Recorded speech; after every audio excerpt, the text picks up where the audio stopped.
है, इसलिए आज मेरे कुछ विषय को रखने के पश्चात बहुत तफसील से उस विषय को माननीय मंत्री जी भी रखेंगे। आज का प्रेस कॉन्फ्रेंस बहुत ही गंभीर मुद्दे को लेकर है। बंगाल में क्या हो रहा है, आप में से हर कोई वाकिफ है। बंगाल की परिस्थिति, बंगाल का भ्रष्टाचार, बंगाल में दीदी की दादागिरी, यह आज पूरे भारतवर्ष में ही नहीं विश्व में लोग देख रहे हैं। अभी ऑक्सफोर्ड में जाके ममता बनर्जी ने कहा कि मैं टाइग्रेस हूं। कोई टाइग्रेस कभी भ्रष्टाचार में लिप्त नहीं होता। कोई टाइग्रेस कभी अपने ही बच्चों का भक्षण नहीं करता है। जो वास्तविक लीडर होता है वो कभी पैसा मार करके भ्रष्टाचार के और करप्शन के माध्यम से अपने ही लोगों को नर्क में नहीं भेजता है, उनका जिंदगी, उनके जीवन को नारकीय नहीं बनाता है। मगर बड़े दुख के साथ कहना पड़ रहा है कि ममता बनर्जी एवं उनकी सरकार ने बंगाल में जिस प्रकार से भ्रष्टाचार को अनलीश किया है, भ्रष्टाचार को खुलेआम छोड़ रखा है, आज उसका गाज लाखों लोगों के ऊपर पड़ा है। आप सबने देखा कल सुप्रीम कोर्ट, भारत का सर्वोच्च न्यायालय सुप्रीम कोर्ट ने बंगाल में जो स्कूल भर्ती घोटाला हुआ था, स्कूल भर्ती घोटाला 2016 से 2021 के बीच लगभग 23 से 24 लाख एप्लीकेंट बंगाल के अंदर टीचर और नॉन टीचिंग स्टाफ की पोस्ट्स जो एडवर्टाइजमेंट के माध्यम से निकली थी, उसमें उन्होंने अप्लाई किया था। और 2016 से 2021 के बीच लगभग 25,780 से अधिक टीचर और नॉन टीचिंग स्टाफ का रिक्रूटमेंट किया गया था। और उसमें इतने बड़े तादाद में भ्रष्टाचार हुआ था कि इस विषय को लेकर अनेकों लोग कोर्ट में गए थे। और उस समय बंगाल में इसे ब्राइब फॉर जॉब स्कैम, पैसा लेकर काम देने वाला scam, bribe for job scam और स्कूल भर्ती घोटाले के नाम से जाना गया। अप्रैल 22, 2024 में कलकत्ता के हाईकोर्ट ने बड़ा स्पष्ट निर्णय दिया। उन्होंने यह निर्णय दिया कि ये जो 25,780 रिक्रूटमेंट जिनकी हुई है, यह रिक्रूटमेंट प्रोसीजर फॉल्टी है, ये भ्रष्टाचार से मारा हुआ है, पैसा लेकर गलत तरीकों से ओएमआर सीट जो होती है, उस ओएमआर सीट जिसको कि ऑप्टिकल मार्क रिकॉग्नाइजेशन शीट कहते हैं, जब ये एग्जाम होता है तो इसकी शीट की इवैल्यूएशन होती है, उसको डिस्ट्रॉय कर दिया गया ताकि ये पता न चले कि कौन सही है और कौन गलत है, ताकि जो सबसे नीचे के पायदान पे जिस कैंडिडेट का मार्किंग हुआ है उसको ऊपर लाके एक हायर रैंक में स्थापित किया जा सके। जो टॉपर नहीं है उसको टॉपर बना दिया जाए, जिसने क्वालिफाई नहीं किया और ओएमआर शीट में कोई भी प्रश्न का उत्तर नहीं दिया, उसको किस प्रकार से रिक्रूटमेंट दे दिया जाए पैसे के बल पर। तो कलकत्ता हाईकोर्ट ने 22 अप्रैल 2024 में स्पष्टतः कहा कि इसे खारिज किया जाए, दूसरी बार अपॉइंटमेंट प्रोसेस शुरू की जाए और सबसे बड़ी बात सीबीआई की जांच हो। सीबीआई की जांच हो। आप याद करिए उस समय किस प्रकार ममता बनर्जी और उनके जो साथी हैं टीएमसी के, सीबीआई के खिलाफ, ईडी के खिलाफ अनर्गल बयानबाजी कर रहे थे। सीबीआई कैसे राज्य में प्रवेश नहीं करे, और ये जो इंडी अलायंस वाले हैं सब भ्रष्टाचारी, ये सारे भ्रष्टाचारी मिलकर हम कर्नाटक में सीबीआई को घुसने नहीं देंगे, हम बंगाल में सीबीआई को घुसने नहीं देंगे, जहां कांग्रेस शासित राज्य या इंडी के गठबंधन के लोग हैं वहां सीबीआई नहीं घुसेगी। क्यों नहीं घुसेगी? क्योंकि वहां हम डाका डालेंगे, हम वहां चोरी करेंगे और हमारी चोरी सीना जोरी के दम पर होगा, कोई हमें पकड़ने की हिम्मत नहीं करेगा। और कल सुप्रीम कोर्ट ने chief justice of India Sanjeev Khanna और जस्टिस संजय कुमार की बेंच ने अपना फाइनल जजमेंट सुनाया। जब हाई कोर्ट ने यह जजमेंट दिया था खारिज करने का, तो 126 एप्लीकेंट गए थे सुप्रीम कोर्ट में अपना एप्लीकेशन दायर करने के लिए, अपील दायर करने के लिए कि हाई कोर्ट के इस जजमेंट को खारिज कर दिया जाए।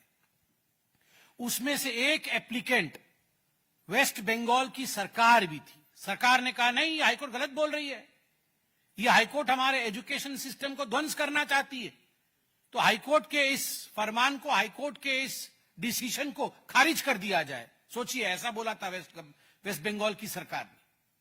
सुप्रीम कोर्ट ने उस समय स्टे ऑर्डर दिया कि ठीक है, अभी स्टे करिए, हम पूरे तफसील से स्टडी करेंगे। उन्होंने सब पे स्टे ऑर्डर दिया, तफसील से इसमें पूरी स्टडी हुई, और कल सुप्रीम कोर्ट ने 2 जजों की बेंच, जिसमें chief justice of India Sanjeev Khanna और जस्टिस संजय कुमार, दोनों ने अपना जजमेंट सुनाया। मैं जजमेंट का एक अंश पढ़ के सुनाता। We have gone through the facts regarding findings of this case. Entire selection process is vitiated by manipulation and fraud. हमने इस केस के तथ्य को जांचा है, पूरे केस के तथ्य को जांचा है, सुप्रीम कोर्ट कह रही है, और पूरा का पूरा मामला जो सिलेक्शन प्रोसेस है वो मैनिपुलेटिव है, उसको मैनिपुलेट किया गया है और फ्रॉड है, धोखाधड़ी है, धोखा दिया गया है। Credibility and legitimacy has been denuded. Credibility और legitimacy की धज्जियां उड़ गई हैं। किसकी credibility और किसकी legitimacy की धज्जियां उड़ी है? ममता बनर्जी की सरकार, वेस्ट बंगाल की सरकार और वेस्ट बंगाल की मुख्यमंत्री ममता बनर्जी की क्रेडिबिलिटी और उनकी लेजिटिमेसी की धज्जियां उड़ गई हैं। यह सुप्रीम कोर्ट ने कहा है, ये कोई भारतीय जनता पार्टी नहीं कह रही। No reason to interfere in the high court judgment. Supreme court ने कहा कोई कारण नहीं है कि जो हाई कोर्ट की जजमेंट है उसमें हम इंटरफियर करें। हाई कोर्ट ने ठीक कहा है, tainted candidates must be terminated. 23 lakh से 24 लाख युवकों ने, युवतियों ने दिन रात पढ़ाई करके एप्लीकेशन भरा कि हम टीचर बनेंगे, नॉन टीचिंग स्टाफ में जाएंगे, हमारा जीवन आगे बढ़ेगा, बूढ़ी मां बाप को हम पालेंगे। और अंततः आपने पैसे लेकर 5 से 15 लाख रुपए तक या उससे ज्यादा पैसे लिए गए, मैं उस पर भी आऊंगा, एक एक कैंडिडेट से, और पैसे के दम पर आपने ये जो भर्ती किया है, ये टेंटेड कैंडिडेट्स को टर्मिनेट करना होगा, ये सुप्रीम कोर्ट ने कहा। Appointments were result of cheating and fraud. ये जो अपॉइंटमेंट हुआ है ये चीटिंग और फ्रॉड के नतीजे से हुआ है, धोखेबाजी से की गई है। ये सुप्रीम कोर्ट ने कहा है, ये कोई भारतीय जनता पार्टी नहीं कह रही है। आप सोचिए, अगर किसी और मुख्यमंत्री के लिए ऐसे शब्दों का उच्चारण डिस्ट्रिक्ट कोर्ट भी कर दी होती तो हाय हंगामा मच जाता। राहुल गांधी पजामा और टी शर्ट में ही आ जाते पार्लियामेंट। वो आए भी थे शायद कल परसों। वो पजामा टी शर्ट में आके बोलते डेमोक्रेसी खत्म हो गई, हत्या हो गई डेमोक्रेसी की, मुख्यमंत्री को गिरफ्तार करो, अरेस्ट करो, हिटलर है। कहां है भैया राहुल गांधी? कहां हो आप? कहां है ये इंडी वाले? आओ ना। ये डिस्ट्रिक्ट कोर्ट ने नहीं, सुप्रीम कोर्ट ने बताया है। और ऐसे रिक्रूटमेंट स्कैम्स के लिए याद करिए, हरियाणा में पूर्व में मुख्यमंत्री जेल गए हैं, जेल। दीदी जेल जाएंगी, अलबत्त जाएंगी। हिंदुस्तान में कानून का शासन है, और एक बार हमारी सरकार बनेगी बंगाल में, the full force of law will come upon Mamata Banerjee. पूरा फोर्स जो कानून का है, नैतिकता का है, भारत के संविधान का है, उसके मुताबिक जिन लोगों ने हजारों लाखों लोगों के जीवन को नारकीय बनाया है, उनको दुख दिया है, प्रताड़ना दी है, वो जेल के सलाखों के पीछे होने ही चाहिए। मैं आज न्यूज में देख रहा था, कितने लोग रो रहे हैं, कितनी टीचर्स रो रही हैं, उनका घर बर्बाद हो रहा है।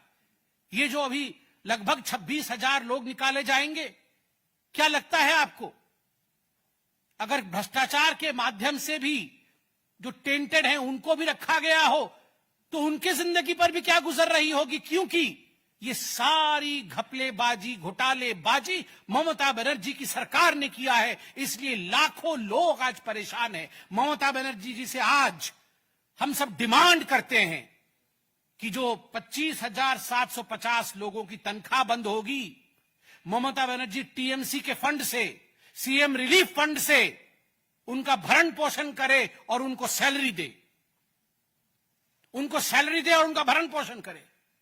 और ममता बनर्जी ने कल कहा है सुप्रीम कोर्ट के इस जजमेंट के पश्चात कि ह्यूमैनिटेरियन ग्राउंड में, ऐसे ह्यूमैनिटेरियन तो ग्राउंड तो वो समझती ही नहीं, ह्यूमैनिटेरियन ग्राउंड पे मैं सुप्रीम कोर्ट की जजमेंट को नहीं मानूंगी। I will not comply by the orders of Supreme Court. मैं नहीं मानती हूं, मैं खारिज करती हूं सुप्रीम कोर्ट के ऑर्डर को।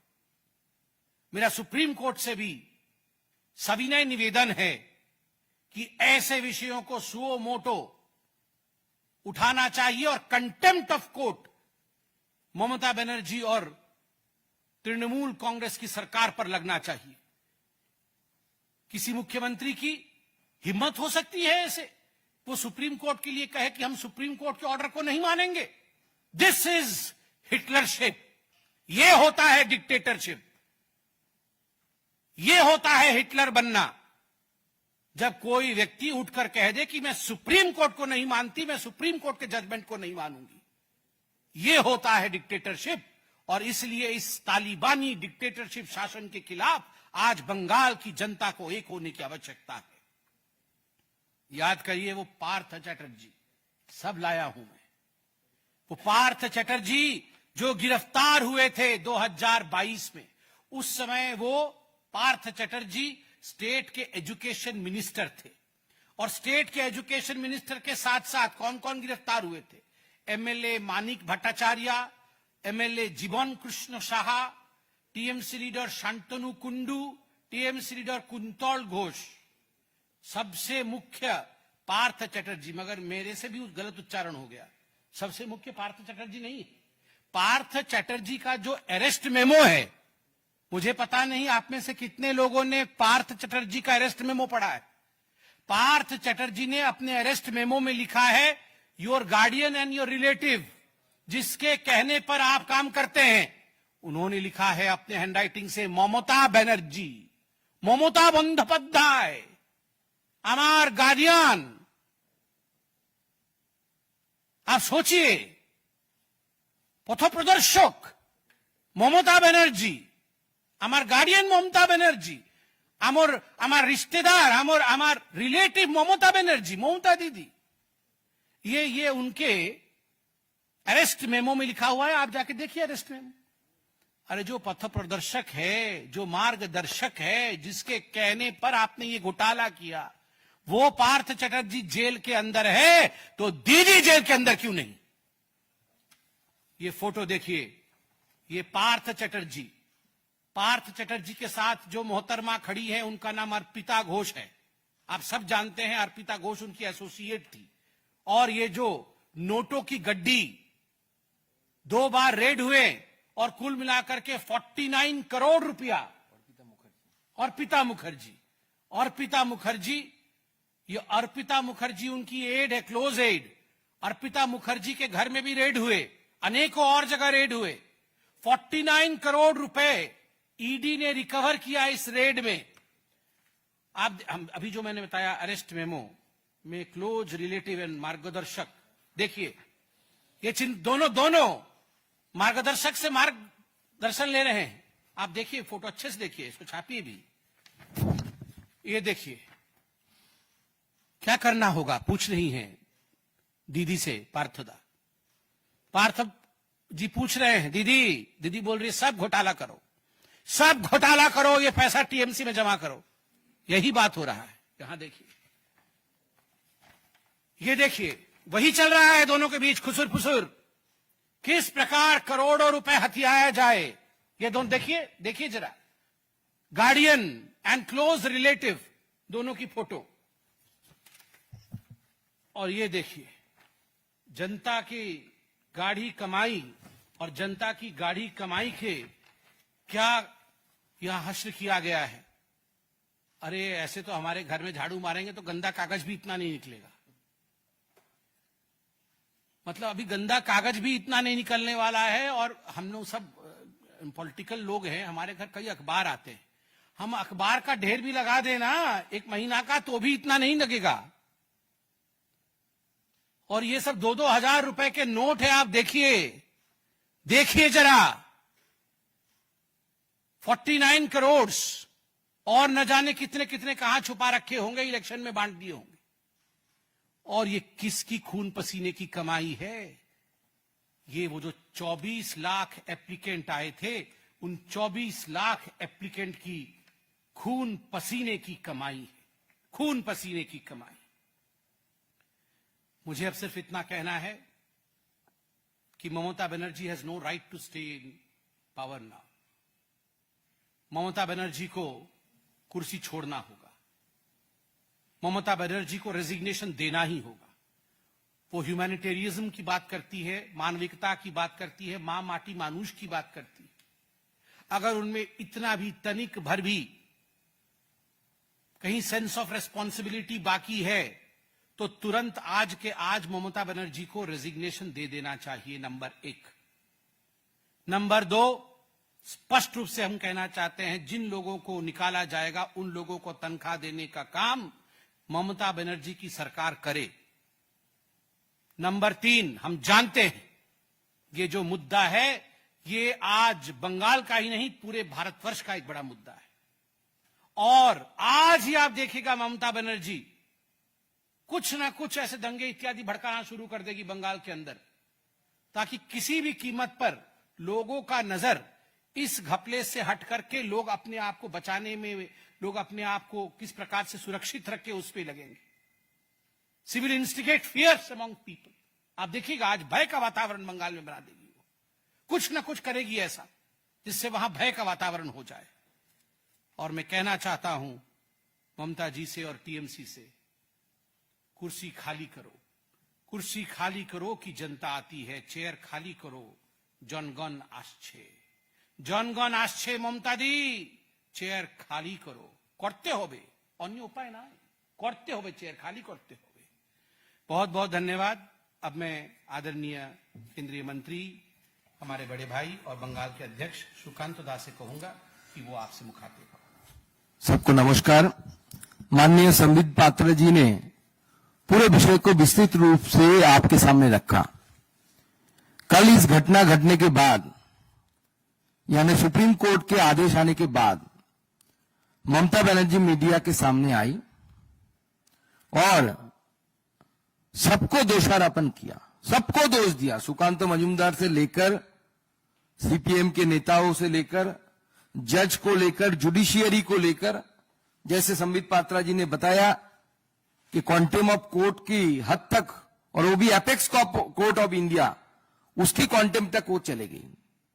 लेकिन जिन्होंने पैसा लिया, जिन तृणमूल कांग्रेस के नेताओं ने पैसा लिया, ममता बनर्जी के लोगों ने पैसा लिया और ममता बनर्जी ने उनको बचाया सुपर न्यूमररी पोस्ट बनाकर। कैबिनेट बैठी अलग से, यानी अगर स्कूलों में 1000 टीचर चाहिए तो जो लोगों को, टेंटेड लोगों को लिया गया, उनको बचाने के लिए 1000 से ऊपर 1500 पोस्ट क्रिएट किए गए। कैबिनेट बैठी थी। तो हमारी मांग ये है कि अगर कैबिनेट बैठ के अगर ये डिसीजन लेता है कि चोरों को बचाना है, जिन्होंने पैसा लेकर नौकरी खरीदा उनको बचाना है, तो उस कैबिनेट की जो हेड है, जिसके अनुप्रेरणा से बंगाल में सब कुछ होता है, और वो पूरी कैबिनेट जेल के अंदर होनी चाहिए, जेल के बाहर नहीं रहनी चाहिए। क्योंकि पूरी तरीके से दर्शाता है कि इस कैबिनेट ने चोरों को बचाने के लिए काम किया।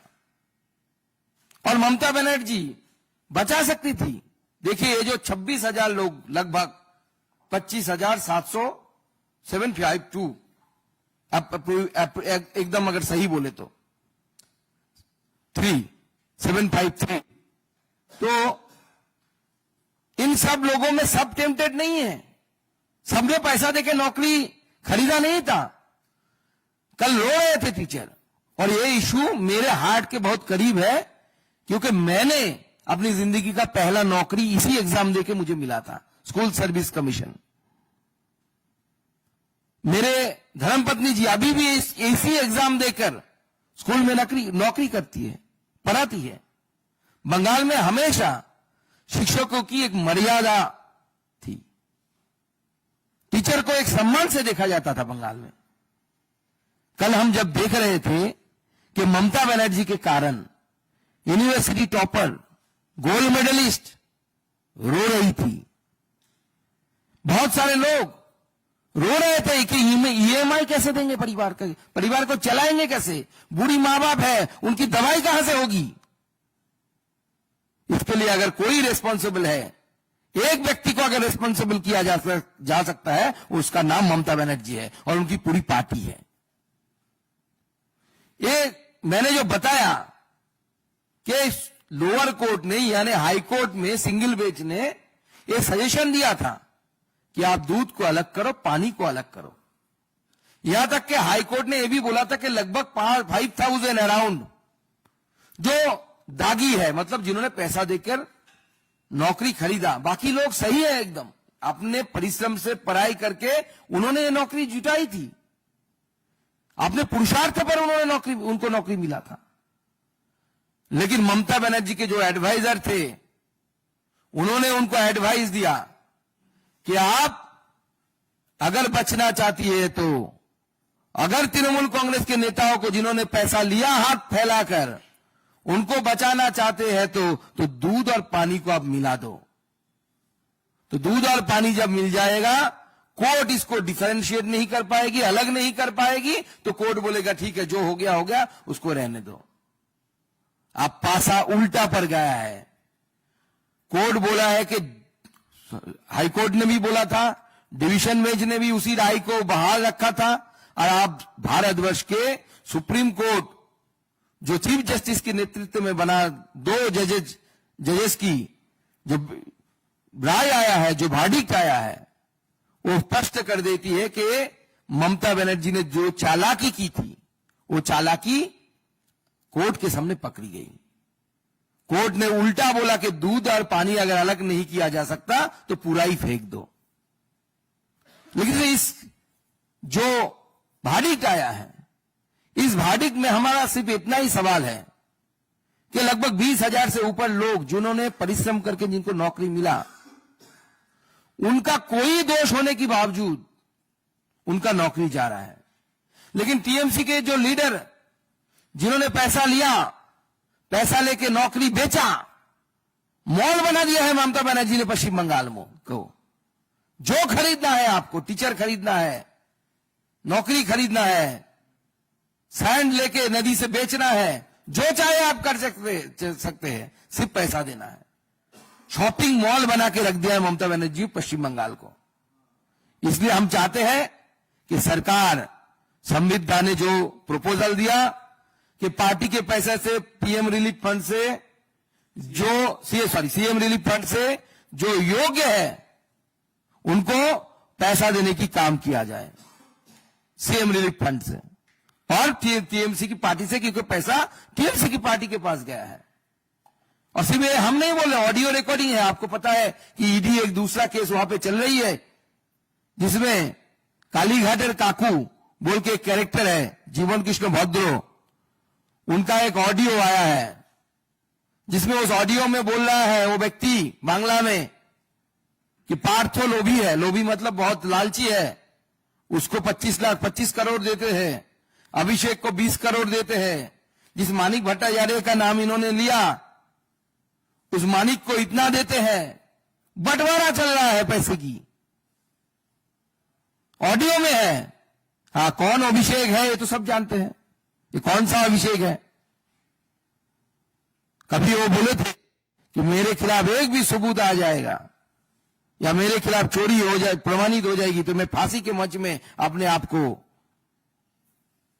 लटका दूंगा।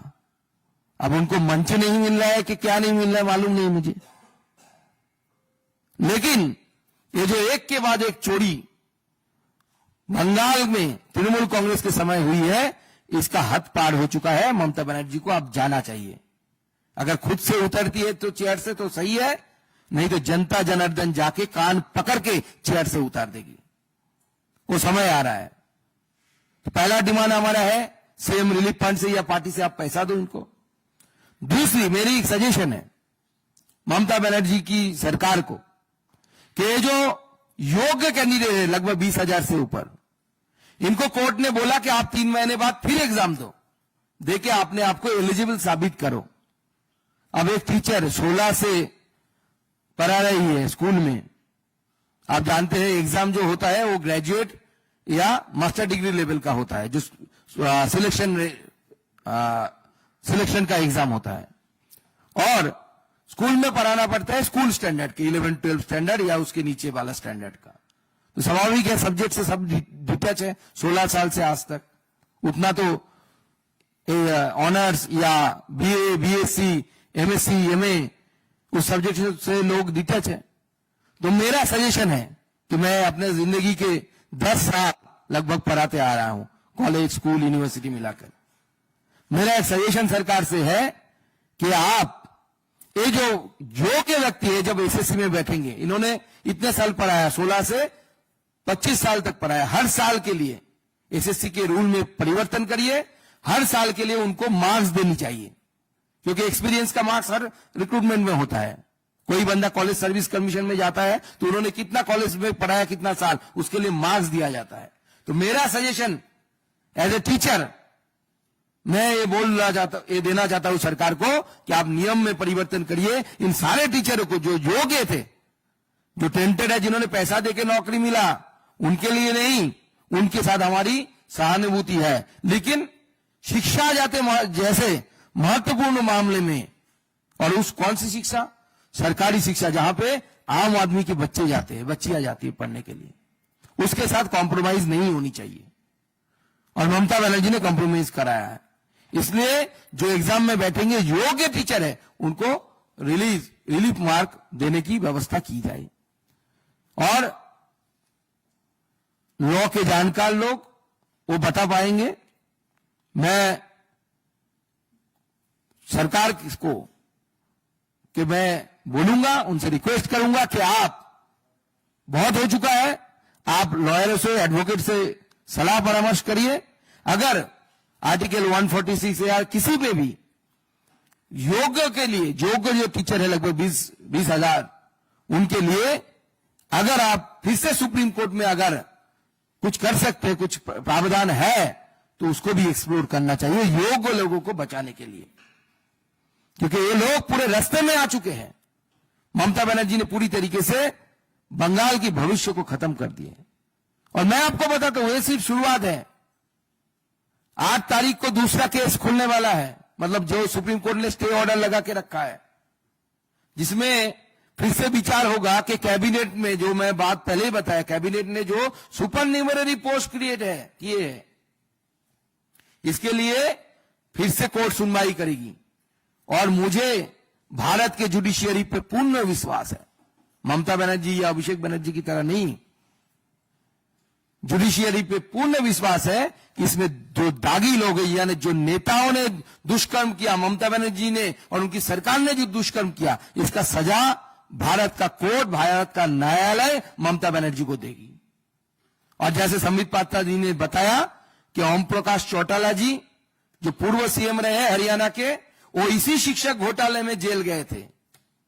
भारत के इतिहास में ममता बनर्जी दूसरा सीएम होने जा रही है जो जेल में जाएगी शिक्षक घोटाले में। कल ममता बनर्जी ने बोला कि मुझे जेल भेजना चाहते हो आप लोग, दीदी जान चुकी है, वॉल राइटिंग पढ़ ली है दीदी क्या होने वाला है। हम नहीं भेजेंगे दीदी। जो भारत की न्यायालय, भारत की जुडिशियरी आपको जेल भेजेगी, क्योंकि आपने पाप किया है, पाप। आप अगर किसी के घर में चोरी करते तो एक आदमी का नुकसान होता। आप अगर नदी से सैंड उठा के बेच देते, हजारों लोगों का नुकसान होता, उस इलाके में रहने वाले, रेवेन्यू का नुकसान होता। आपने शिक्षा के साथ खिलवाड़ की है। जनरेशन आफ्टर जनरेशन पश्चिम बंगाल की इसके लिए भुगतेगी। और इसके लिए कोई अगर जिम्मेदार है तो ममता बनर्जी जिम्मेदार है, और ममता बनर्जी की इसकी सजा मिलनी चाहिए। आप सबको बहुत बहुत धन्यवाद।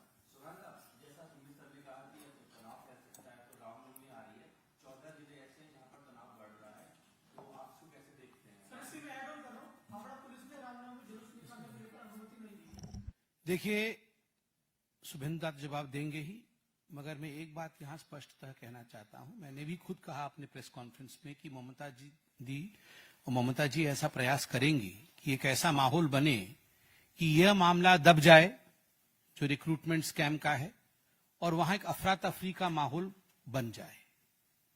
मगर कानून अपना काम जरूर करेगी, हम सब सजग रहेंगे। मगर आज का जो प्रेस कॉन्फ्रेंस है एक बहुत बड़े मुद्दे को लेकर है। हम इससे अभी डिविएट नहीं होंगे, किसी और मुद्दे पर हम जवाब नहीं देंगे, क्योंकि हजारों लाखों लोगों के जीवन को लेकर खिलवाड़ चल रहा है। और केवल ये प्रेस कॉन्फ्रेंस हिंदुस्तान की जनता तो देख ही रही है, मगर आप सोचिए किस शिद्दत के साथ आंसू बहाते हुए बंगाल में टीचर्स, स्टूडेंट्स, पेरेंट्स इस प्रेस कॉन्फ्रेंस को देख रहे होंगे उम्मीद के साथ। इसलिए मैं आपसे भी निवेदन करूंगा कि आज और किसी मुद्दे पर नहीं, हमारा भी संशय है कि जरूर वो कुछ ना कुछ ऐसा काम करेगी, दंगा फैलाने की कोशिश करेंगी, उसके लिए वो बहुत जानी जाती हैं, ट्रैक रिकॉर्ड ऐसा है।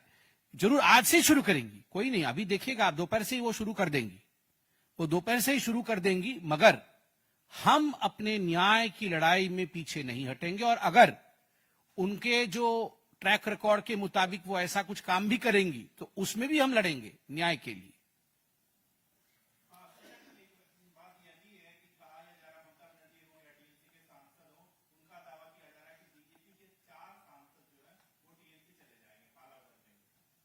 देखिए, आज वो सब दावा वावा करेंगे, मगर ये ममता बनर्जी तो खुद जेल चली जाएंगी। पहले वो उसकी चिंता करे, हमारे सांसद कहां जा रहे हैं, कहां पे आ रहे हैं, इसकी चिंता ना करे। खुद कहां जा रही हैं, जाने वाली हैं, उसकी चिंता करे पहले।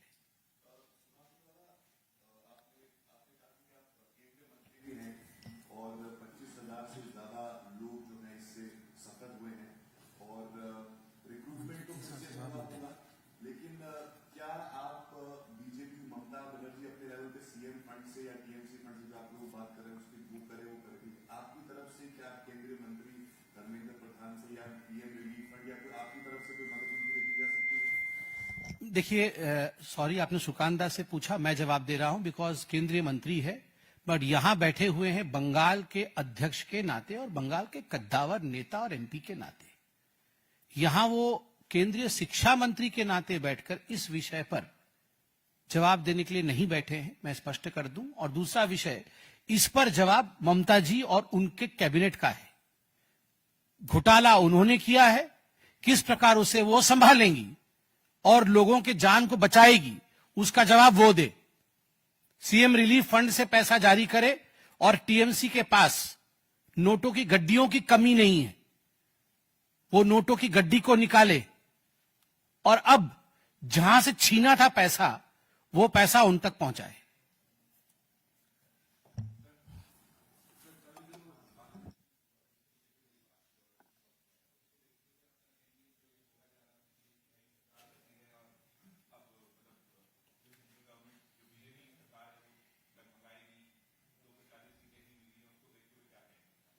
देखिए, 2 दिनों से भारत के सदन में जो इतिहास रचा गया है, चाहे लोकसभा हो चाहे राज्यसभा हो, वक्फ अमेंडमेंट बिल 2025 जिस प्रकार से दोनों सदनों में पारित हुई है, और एक बहुत सघन चर्चा के पश्चात एक बहुत गतिशीलता के साथ, मैं कहूंगा, मैं धन्यवाद देना चाहता हूं माननीय नरेंद्र मोदी जी का, जो हमारे आदरणीय यशस्वी प्रधानमंत्री है, जिन्होंने हमेशा रिफॉर्म्स की बात की है। मैं धन्यवाद देना चाहूंगा हमारे गृह मंत्री आदरणीय अमित शाह जी को, जिन्होंने नीर क्षीर, दूध और पानी को अलग अलग किया, और जो सत्य था उसको सदन के दोनों पटलों पर इतने सुंदर तरीके से रखा कि किसी प्रकार का भ्रम देश के किसी भी कोने में किसी भी जाति, धर्म और संप्रदाय में ना फैले। और मैं धन्यवाद देना चाहूंगा किरण रिजिजू जी को, जिन्होंने इस पूरे विषय को बहुत अच्छे तरीके से प्रतिपादित किया। This only shows that the Narendra Modi government firmly stands with reform and resolve. Reform, resolve, and responsibility. These 3 R's. This is what Narendra Modi government stands for. Thank you.